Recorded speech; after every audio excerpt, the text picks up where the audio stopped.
گویا کہ خدا کو دو ماننے کے برابر ہے، لہذا ان دونوں حقیقتوں کی وحدت کا نام ہی در حقیقت توحید ہے۔ جس طرح سورہ نمبر 4 آیت نمبر 150 میں خداوند تعالیٰ فرماتے ہیں ان الذین یکفرون باللہ ورسلہ ویریدون ان یفرقوا بین اللہ ورسلہ ویقولون نؤمن ببعض ونکفر ببعض ویریدون ان یتخذوا بین ذلک سبیلا۔ بے شک جن لوگوں نے کفر کیا اللہ پر اور ان کے رسولوں پر، وَيُرِيدُونَ وہ ارادہ کرتے ہیں أَن يُفَرِّقُوا بَيْنَ اللَّهِ وَرُسُلِهِ کہ وہ اللہ اور ان کے رسولوں میں یعنی فرق کریں، یعنی جو یہ کہتے ہیں کہ اللہ اور اس کے رسول میں فرق ہے تو گویا کہ وہ لوگ در حقیقت جو ہے نا کفر کرتے ہیں اور کہتے ہیں نؤمن ببعض ونکفر ببعض۔ آپ نے کسی بھی ایسے مسلمان کو دیکھا ہے جو یہ کہتا ہو کہ قرآن ٹھیک ہے، رسول صلی اللہ علیہ وسلم خدا کے آخری رسول ہیں، خداوند تعالیٰ کی وحدانیت بالکل ٹھیک ہے، لیکن قرآن کی بعض آیات پہ تو میں ایمان رکھتا ہوں، بعض آیات پہ میں ایمان نہیں رکھتا ہوں؟ دنیا میں آپ کو کوئی بھی ایسا شخص نہیں ملے گا، کوئی شخص یا تو پورا قرآن کو ہی نہیں مانے گا یا تو پورا رسول صلی اللہ علیہ وسلم کو ہی نہیں مانے گا۔ یہ نہیں ہو سکتا ہے کوئی شخص قرآن کو مانے اور اپنی زبان قال سے یہ کہے کہ میں بعض پر ایمان رکھتا ہوں بعض پر ایمان نہیں رکھتا ہوں۔ ہاں البتہ کوئی شخص یہ کہے کہ چونکہ جس طرح کچھ قرآن کی آیات کی ہم نے وضاحت کی، کچھ لوگوں نے تشبیہی آیات کو مانا اور کچھ لوگوں نے جو ہے تعطیلی آیات کو مانا۔ جو اہل تعطیل ہیں وہ اہل تشبیہ کے آیات کو نہیں مانتے ہیں، جو اہل تشبیہ ہے وہ خدا کو تعطیلی صورت میں نہیں مانتے ہیں۔ لہذا جہاں پہ کوئی شخص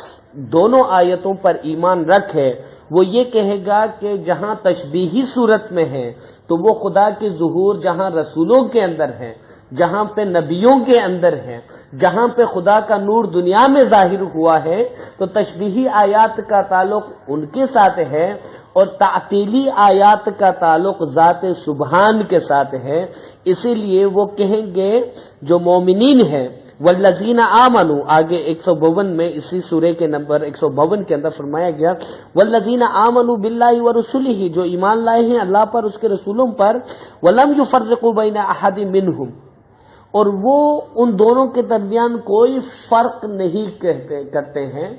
یعنی وہ یہ کہتے ہیں کہ خدا اور اس کے رسول میں کوئی فرق نہیں ہے، در حقیقت یہ رسول بھی خداوند تعالیٰ کا ظہور ہے، یہ عالم خلق میں خدا کا جانشین ہے، خلیفہ ہے، تو جانشین اور خود خداوند کے درمیان کوئی فرق نہیں ہوتا ہے، لہٰذا وہی نور مجرد اس دنیا کے اندر اپنے آپ کو نور مجسم کی صورت میں نازل کیا ہوا ہے، لہٰذا نور مجسم اور نور مجرد کے اندر کوئی فرق نہیں ہے۔ لہٰذا ابلیس نے کیا کیا تھا کہ دنیا میں جو خدا کا خلیفہ تھا اس کے درمیان اور ذات سبحان کے درمیان اس نے فرق کیا، تفرقہ کیا، اس نے خدا کے اس روح کو نہیں سمجھا جو حضرت آدم علیہ السلام کی ذات اقدس کے اندر موجود تھی، اور نہ سمجھتے ہوئے اس روح کو اس نے سجدہ نہیں کیا۔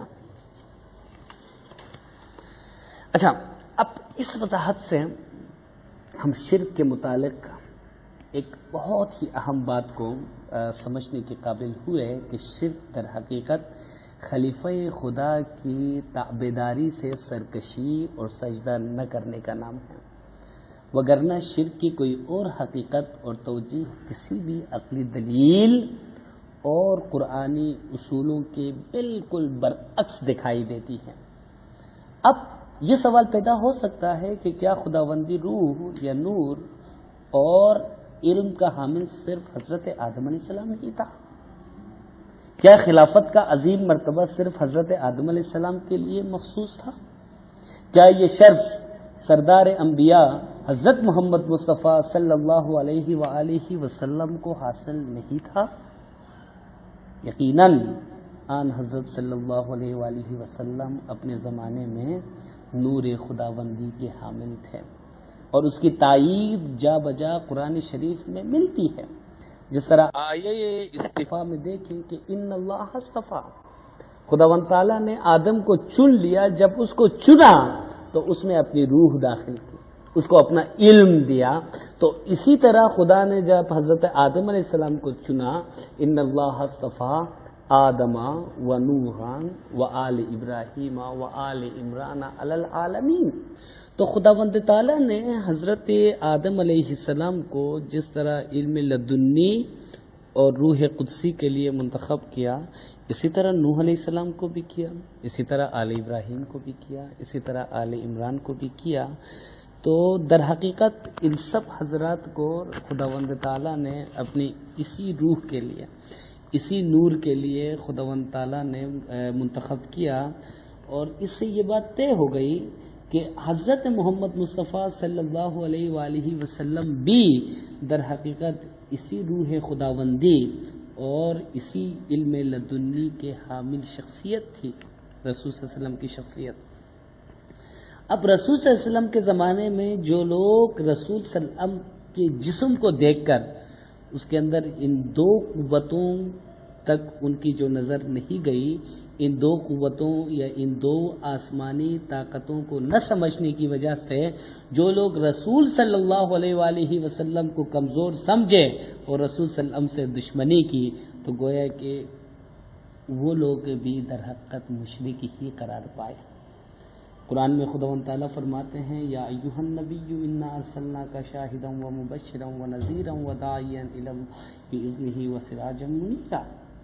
اے پیغمبر، ہم نے تم کو گواہی دینے والا، خوشخبری سنانے والا، ڈرانے والا بنا کر بھیجا ہے، اور اللہ کی طرف بلانے والا روشن چراغ بنا کر بھیجا ہے. یہاں پر خداوند تعالیٰ رسول صلی اللہ علیہ وسلم کو روشن چراغ قرار دیتے ہیں. اور آیے نور کے اندر، سورہ نور کے اندر، آیے مصباح کے اندر خداوند تعالیٰ اپنے نور کو بھی جو ہے مصباح کے کر چراغ قرار دیتے ہیں. لہٰذا یہ بات طے ہو گئی کہ آن حضرت صلی اللہ علیہ وسلم کی جس نے اطاعت نہ کی اور مخالفت کی وہ راندہ ہوا اور دین اور دنیا کی رحمتوں سے ہمیشہ کے لیے محروم ہوا. یہ جرم ان معنی میں شرک ٹھہرا کہ حضور صلی اللہ علیہ وسلم جو کہ اپنے زمانے میں خدا کے خلیفہ اور خداوندی روح یا نور کے حامل تھے، ان کی اطاعت نہ کرنا اللہ رب العزت کی اٹل عادت یا سنت ہے. جس طرح سورہ نمبر 33 آیت نمبر 62 میں خدا فرماتے ہیں اور جو لوگ پہلے گزر چکے ہیں ان کے بارے میں بھی اللہ کی یہی عادت رہی ہے، اور تم اللہ کی عادت میں تغیر و تبدل نہ پاؤ گے، کے مطابق دراصل اللہ تعالیٰ کی اطاعت نہ کرنا قرار پائی. جنہوں نے رسول صلی اللہ علیہ وسلم کی اطاعت نہیں کی، گویا کہ انہوں نے خدا کی اطاعت نہیں کی. اور اسی طرح حضور صلی اللہ علیہ وسلم کے دشمن ابلیس کے لشکر میں سے ہو گئے، اور حضور صلی اللہ علیہ وسلم چونکہ خداوندی نور کے حامل تھے یا روئے زمین پر مظہر نور خدا تھے،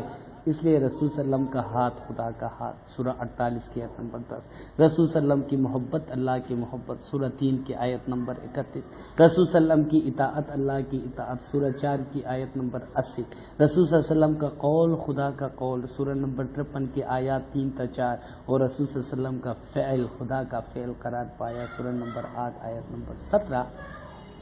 ان تمام دلائل سے اب یہ بات حتمی طور پر واضح ہو گئی کہ جو افضلیت حضرت آدم علیہ السلام کو حاصل تھی وہ حضور صلی اللہ علیہ وآلہ وسلم کو بھی ہر حوالے سے حاصل تھی. یعنی حضور صلی اللہ علیہ وسلم اپنے زمانے میں مظہر نور خدا اور خلیفہ خدا تھے، اس لیے آپ کی اطاعت دراصل اللہ کی اطاعت قرار پائی. جس طرح قرآن میں خداوند تعالیٰ فرماتے ہیں من یطیع الرسول فقد اطاع اللہ، سورہ 4 کی آیت نمبر 80 ہے. جو شخص رسول صلی اللہ علیہ وسلم کی فرمانبرداری کرے گا تو بے شک اس نے اللہ کی فرمانبرداری کی. جس نے رسول صلی اللہ علیہ وسلم کی فرمانبرداری کی گویا اس نے خدا کی فرمانبرداری کی. اس آیت کے حوالے سے روایت ہے کہ ایک دفعہ حضور صلی اللہ علیہ وسلم نے فرمایا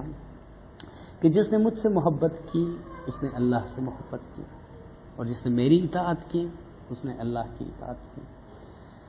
تو منافقون نے کہا کہ کیا آپ اس شخص کی بات نہیں سن رہے ہو؟ اس نے شرک کا ارتکاب کیا ہے جبکہ اس نے خود خدا کے علاوہ کسی کی عبادت کرنے سے منع کیا ہے. یہ چاہتا ہے کہ ہم اسے اپنا رب مانیں جس طرح نصارا نے عیسیٰ کو اپنا رب مانا تھا. اس کے نتیجے میں یہ آیت نازل ہوئی تھی وَمَن تَوَلَّىٰ فَمَا أَرْسَلْنَاكَ عَلَيْهِمْ حَفِيظًا. اور جو لوگ منہ موڑ کر جائیں ان پر ہم نے تمہیں حفاظت کرنے والا مقرر نہیں کیا ہے۔ کتاب تفسیر الکشاف زمخشری کی یہ تفسیر الکشاف کے اندر ہے، اور تفسیر انوار التنزیل و اسرار التعویل بیضاوی تفسیر سورہ نساء آیت نمبر 80 کے حوالے سے تفسیر کے اندر یہ موجود ہے۔ تو لہٰذا دیکھیے کہ آج زمانے کے انسان کامل کو سجدہ کرنا، خدا کو سجدہ کرنا، اس کی اطاعت کرنا، خدا کی اطاعت کرنا، اس سے محبت کرنا، خدا سے محبت کرنا، اس کا دیدار کرنا، خدا کا دیدار کرنا، اس بات پہ مشرک قرار دینے والے جو آج بھی بہت سارے لوگ ہو سکتے ہیں، یہ کوئی نئی بات نہیں ہے۔ خود رسول صلی اللہ علیہ وآلہ وسلم کو مسلمانوں کے اندر ایک گروہ نے اسی بات پر مشرک قرار دیا تھا، جب رسول صلی اللہ علیہ وسلم نے خود اپنے زمانے میں فرمایا تھا کہ مجھ سے جس نے محبت کی گویا اس نے خدا سے محبت کی۔ اب ممکن ہے کہ ایک خلش سوچنے والوں کے دل میں اب بھی موجود ہو، وہ یہ کہ کیا ہم کہہ سکتے ہیں کہ اب منکرین رسالت یعنی لشکر ابلیس موجود نہیں، یا یہ کہ ابلیس سے اب شرک یعنی خلیفہ وقت کا امتحان ٹل گیا ہے، یا یہ کہ خدا کی سنت میں کوئی بنیادی تبدیلی آ گئی ہے۔ ہو سکتا ہے کوئی سوچے کہ یہ پیغمبروں کے زمانے تک یہ بات محدود تھی، اب خلیفہ خدا دنیا میں نہیں، یہ کسی کے ذہن میں یہ بات پیدا ہو سکتی ہے۔ اب ان تمام باتوں کے جواب کے لیے ہم ایک بار پھر قرآن شریف سے رجوع کریں گے۔ تو سورہ رعد کی جو آخری آیت ہے اس میں خداوند تعالیٰ کا یوں ارشاد ہے، وَيَقُولُ الَّذِينَ كَفَرُوا لَسْتَ مُرْسَلًا قُلْ كَفَى بِاللَّهِ شَهِيدًا بَيْنِي وَبَيْنَكُمْ وَمَنْ عِندَهُ عِلْمُ الْكِتَابِ۔ اور کافر لوگ کہتے ہیں کہ تم اللہ کے رسول نہیں ہو، کہہ دو میرے اور تمہارے درمیان اللہ اور وہ شخص جس کے پاس کتاب کا علم ہے گواہ کے طور پر کافی ہے۔ اس آیت پہ تھوڑا غور کیا جائے تو کچھ نتائج ہم اخذ کر سکتے ہیں۔ اب پہلا نتیجہ، گواہی کے اسلامی اصول کے مطابق کسی بھی واقعے کے دو عادل گواہ لازمی ہیں۔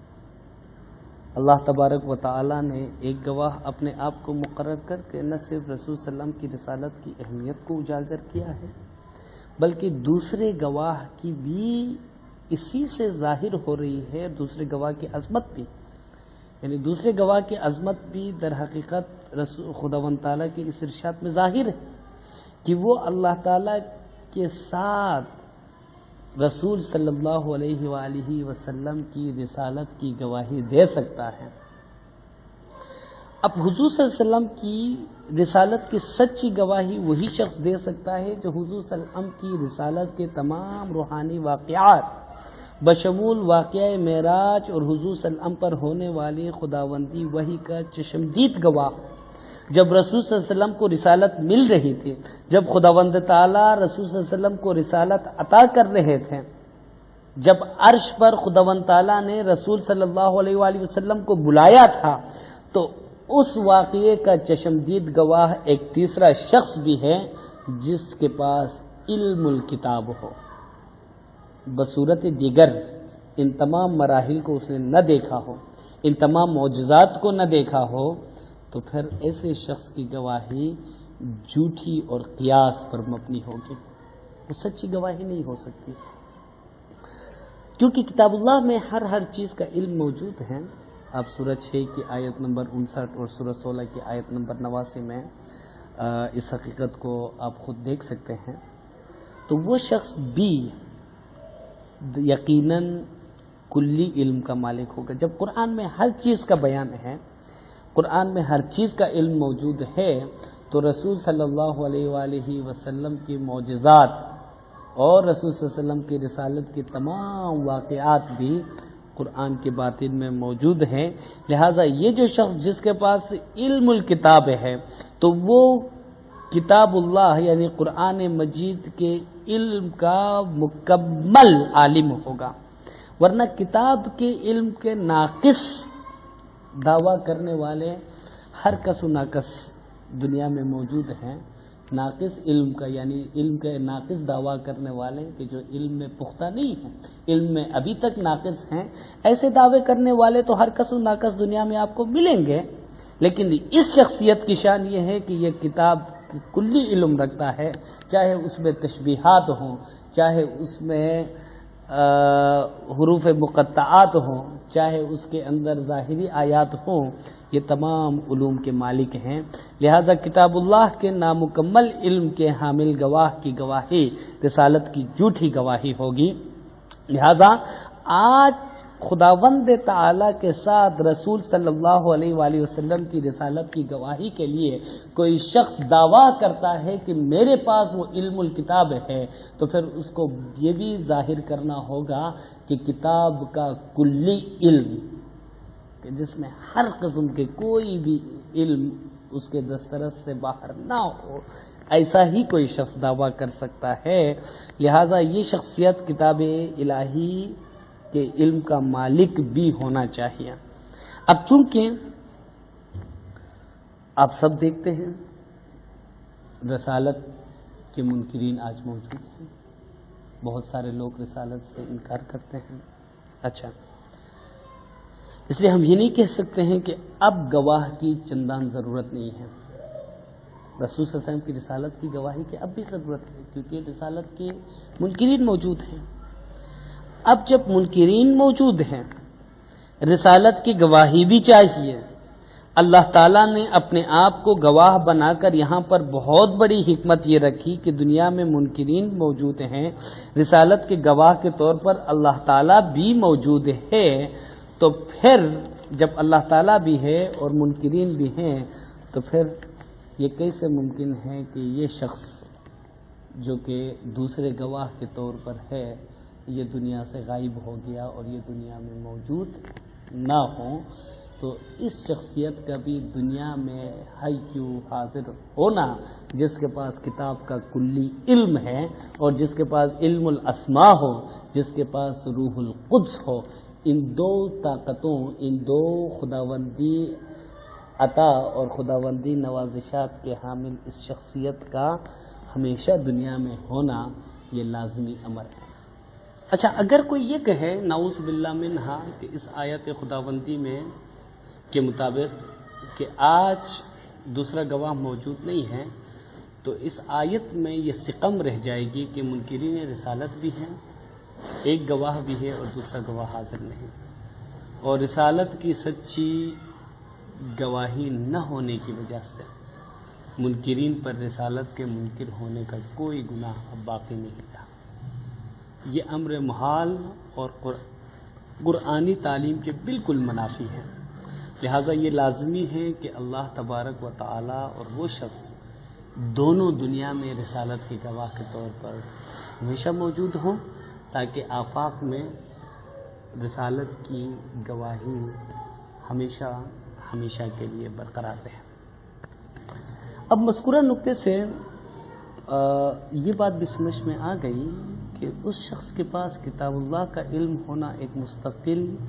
آسمانی منصوبے کے تحت ہے. زمانے کے علمی تقاضوں کے مطابق کتاب اللہ کے علم کی گتھیاں سلجھا کر وہ شخص ہمیشہ ان لوگوں کو کتاب اللہ کا علم دے سکتا ہے جو اس سے صدق دل سے رجوع کریں، اور یوں رسالت کی عملی گواہی پروردگار کے حکم سے ہمیشہ ہمیشہ وہ شخص دے سکتا ہے. ایسا شخص جو رسول صلی اللہ علیہ وسلم کی رسالت کا عادل گواہ ہو، یعنی حضور صلی اللہ علیہ وآلہ وسلم پر گزرنے والے روحانی واقعات جیسے کہ واقعہ معراج اور وحی کا چشمدید گواہ اور کتاب الہی کا کلی علم رکھتا ہو،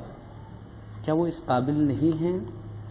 کہ تمام لوگ اس کی شناخت کریں؟ کیا وہ اس قابل نہیں کہ روئے زمین پر خدا کی خلافت کو ہمیشہ قائم رکھیں؟ کیا وہ اس قابل نہیں کہ مومنین ان کو سجدہ اطاعت کریں تاکہ شرک جیسے گناہ کبیرہ سے بچے رہیں اور حضور صلی اللہ علیہ وآلہ وسلم کی رسالت کی رحمتوں سے ہمیشہ ہمیشہ کے لیے فیضیاب ہو سکیں؟ اب ان تمام دلائل سے جو ہم نے یہاں پہ جو دلائل دیے،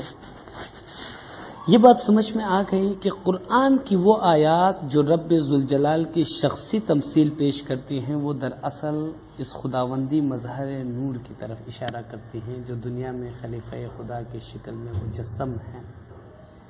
کیونکہ حضرت امام جعفر صادق علیہ السلام نے فرمایا کہ التوحید بین تشبیہ و تعطیل،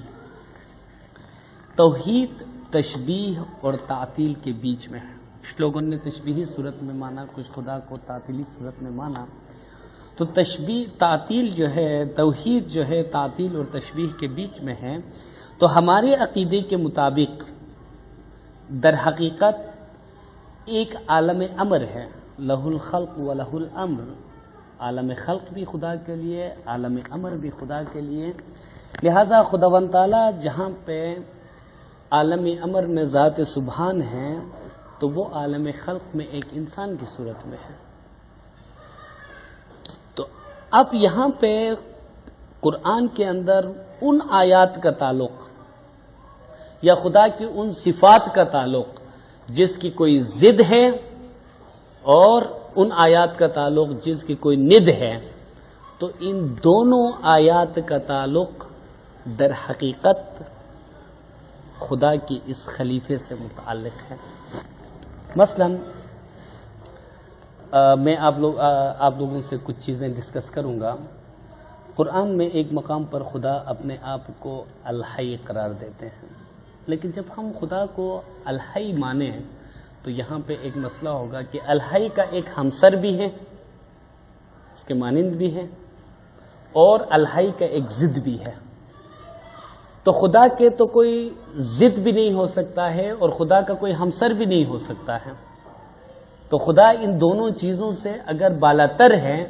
تو یہ کیسے ممکن ہے کہ خدا کا کوئی ہمسر ہو اور خدا کی کوئی ضد ہو؟ مثلا خدا کو اگر آپ الحی کہیں تو قرآن میں خدا نے شہداء کو زندہ قرار دے کر، جہاں خدا اپنے آپ کو زندہ قرار دیتے ہیں تو وہاں پہ شہداء کو بھی زندہ قرار دے کر ان کو مردہ مت کہو کہ بلکہ وہ زندہ ہیں. تو لہٰذا یہ شہداء جو زندہ ہیں تو یہ خدا کو بھی زندہ کہیں تو یہ خدا کے ہمسر بنیں گے. اور زندگی کے جو ضد ہے وہ موت ہے، تو موت گویا کہ اس کی ضد ہے، اور دوسرے جتنے بھی شہداء زندہ ہیں وہ خدا کے ہمسر ہیں. یہ کیسے ممکن ہے؟ خدا نے خود فرمایا کفوا احد، اس کا کوئی ہمسر نہیں ہے. لہٰذا اس آیت کا تعلق اس نور مجرد کے ساتھ ہے، عالم امر کے ساتھ ہے، تو وہاں خدا کا کوئی ہمسر نہیں ہے. لیکن جہاں پہ خدا نے اپنے آپ کو الحی قرار دیا تو یہ اس خلیفے کی حیثیت سے جو دنیا میں اس کا نمائندہ ہے، یہ در حقیقت اس ہستی کے لیے ہے. لہذا یہ جو شہداء کو بھی زندہ کہا گیا ہے یہ ذات سبحان کے ہمسر نہیں ہے. اب خدا کو آپ نور بھی نہیں کہہ سکتے ہو کیونکہ نور کے ایک ضد ہے اور وہ ظلمت ہے. اور خدا قرآن میں فرماتے ہیں کہ یوم تری المؤمنین والمؤمنات یسعی نورہم بین ایدیہم وبایمانہم، کہ اس دن مومنین و مومنات کا نور ان کے آگے اور داہنے طرف دوڑ رہا ہوگا. تو ذات سبحان جو کہ کفوا احد ہے، اس کا کوئی ہمسر نہیں ہے، یہ کس طرح ممکن ہے کہ اس کا بھی نور ہو اور مومنین و مومنات کا بھی نور ہو؟ یہ پاسبل نہیں ہے. لہٰذا خدا کی نمائندگی میں جو نور ہے وہ بھی خدا کا وہ خلیفہ ہے جو زمانے میں جسم کے اندر جہاں پہ خدا کی خلافت کا ظہور ہے. اور اسی طرح خدا کو علیم بھی نہیں کہہ سکتے کیونکہ خدا نے قرآن کے اندر بہت سارے علماء کا بھی ذکر کیا ہے. تو خدا کی وہ تمام صفات کا تعلق بھی در حقیقت عالم خلق کے اندر خدا کے اس جانشین کے متعلق ہے، کیونکہ قرآن میں خدا نے خود اپنے آپ کو زدائن سے پاک رکھا ہے. مثلا خدا نے فرمایا کہ الذی خلق الموت والحیات لیبلوکم ایکم احسن عملا. خدا تو وہ ہے جو حی اور میت دونوں کو پیدا کرنے والا ہے. تو جو حی اور میت دونوں کو پیدا کرنے والا ہے تو یہ ہر صورت میں الہی اور میت دونوں سے پاک و بالاتر ہے. لہذا خدا کی جو وحدت کی ہم بات کر رہے ہیں، ہاں البتہ خدا کا یہ جو خلیفہ ہے، اس نمائندگی میں خدا کے تمام صفات کا ظہور ہوتا ہے. لہذا جس مقام پر خدا کے صفات کا ظہور ہے، اس کو اور اس ذات سبحان کو ایک ماننا، یہ در حقیقت خداوند تعالیٰ کی توحید ہے. اب دیکھیے کہ بعض لوگ کہتے ہیں کہ کس طرح خدا کے اس خلیفے سے مدد مانگی جائے. خدا کے اس خلیفے سے مدد طلب نہیں کی جا سکتی ہے. وکفا باللہ، اللہ ہی کافی ہے. تو اچھا، اگر اللہ ہی کافی ہے تو اللہ تعالی اپنے تمام انبیاء، اپنے اولیاء، اپنے ائمہ، ان سب کو اپناتے ہوئے کافی ہے، یا تنہا ذات سبحان جو کہ مجرد حیثیت سے ہے اس حالت میں کافی ہے؟ اگر خدا اس حالت میں کافی ہے تو ہدایت کے لیے کسی کو بھیجنے کی پھر کیا ضرورت تھی؟ لہذا جہاں پہ وکفا باللہ، تو خداوند تعالیٰ کا جو مکمل ایک نظام ہے، اس نظام کے ساتھ خداوند تعالیٰ کافی ہے. جس طرح قرآن میں فرمایا گیا ہے کہ یا اللہ وَأَخْرِجْنِي مُخْرَجَ الصِّدْقِ وَاجْعَل لِّي مِن لَّدُنكَ سُلْطَانًا نَصِيرًا. تو پیغمبروں نے دعا کی کہ یا اللہ آپ ہمارے لیے اپنے پاس سے سلطان اور نصیر کو مقرر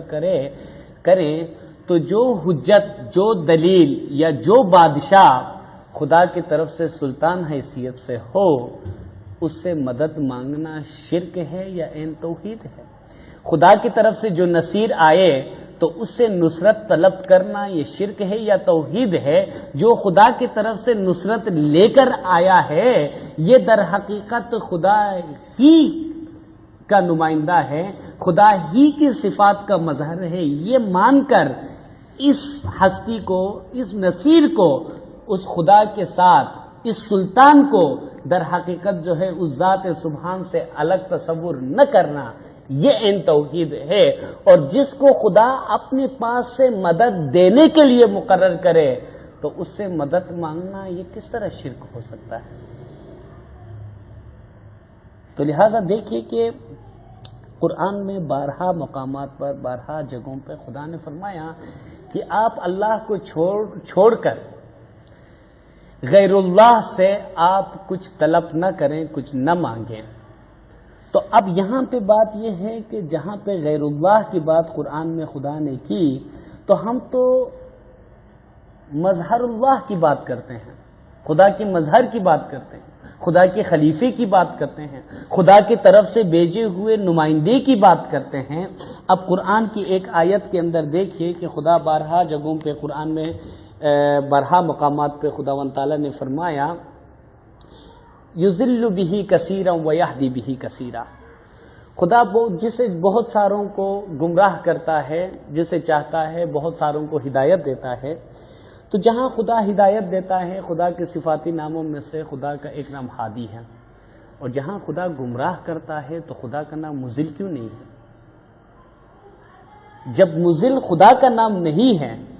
مضل شیطان کو جب خداوند تعالیٰ نے کہا، لیکن خدا فرماتے کہ میں جسے چاہتا ہوں گمراہ کر دیتا ہوں، تو پھر شیطان کو مضل کیوں کہا خدا نے جبکہ ہادی خدا کا نام ہے؟ اس کا مطلب یہ ہوا کہ خدا کی خدائی کے اندر مضل اور ہادی دونوں ایک دوسرے کے مقابلے میں ہیں.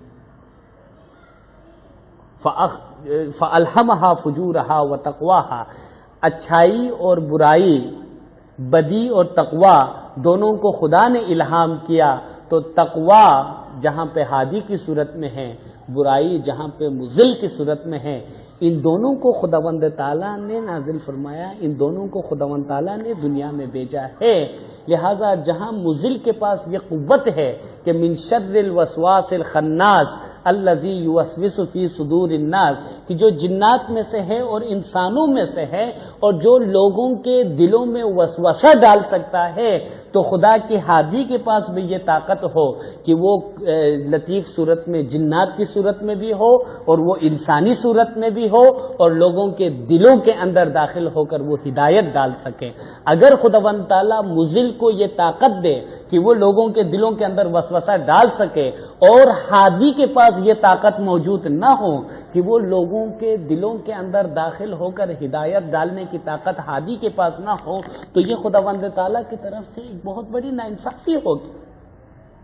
لہذا یہ ہادی کے پاس بھی یہ طاقت در حقیقت دنیا میں وہ ہمیشہ جس طرح شیطان ہمیشہ انسانی صورت میں ہے تو ہادی کا بھی ہمیشہ انسانی صورت میں حی و حاضر ہونا یہ خداوند تعالیٰ کی سنت کے عین مطابق ہے۔ اب دیکھیے کہ خداوند تعالیٰ نے ان دو قسم کے آیات کا تذکرہ فرما کر بظاہر آیات کے اندر ہمیں اختلاف لگتا ہے تو تمام مسلمانوں کو اس بات کی دعوت دی گئی ہے کہ وہ خلیفہ وقت اور نور مجسم کو پہچانیں اور حقیقی شرک سے محفوظ رہیں۔ اندھیری رات کی مثال لے کر آن حضرت صلی اللہ علیہ وسلم نے اپنی امت کو بر وقت خبردار کیا ہے کہ وہ نور خداوندی کی روشنی کو چھوڑ کر صرف ظاہری کتاب کو اندھیرے میں پکڑے رہیں گے تو وہ نادانستہ طور پر خلیفہ وقت کی نافرمانی کے مرتکب ہو کر ابلیس کے لشکر میں سے ہو سکتے ہیں۔ جس طرح قرآن میں خداوند تعالیٰ نے ارشاد فرمایا، یہ سورہ نمبر 5 کی آیات 15 تا 16 ہیں، فرمایا گیا کہ یا اہل الکتاب قد جاءکم رسولنا یبین لکم کثیرا مما کنتم تخفون من الکتاب ویعفو عن کثیر قد جاءکم من اللہ نور وکتاب مبین یہدی بہ اللہ من اتبع رضوانہ سبل السلام ویخرجہم من الظلمات الی النور بإذنہ ویہدیہم الی صراط مستقیم۔ تو فرمائے اے اہل کتاب، تمہارے پاس ہمارے پیغمبر آ گئے ہیں کہ جو کچھ تم کتاب میں سے چھپاتے تھے وہ اس میں سے بہت کچھ تمہیں کھول کھول کر بتاتے تھے اور تمہارے بہت سے قصور معاف کر دیتے ہیں۔ بے شک تمہارے پاس اللہ کی طرف سے نور اور روشن کتاب آ چکی ہے جس سے اللہ اپنی رضا پر چلنے والوں کو نجات کے راستے دکھاتا ہے اور اپنے حکم سے اندھیرے میں سے نکال کر روشنی کی طرف لے جاتا ہے اور ان کو سیدھے راستے پر چلاتا ہے۔ تو اب دیکھیے کہ یہ جو آیت اور اس کا ترجمہ آپ کے حضور پڑھا گیا، ان آیات سے واضح ہوا کہ اس اندھیرے سے از خود نکلنا ناممکنات میں سے ہے،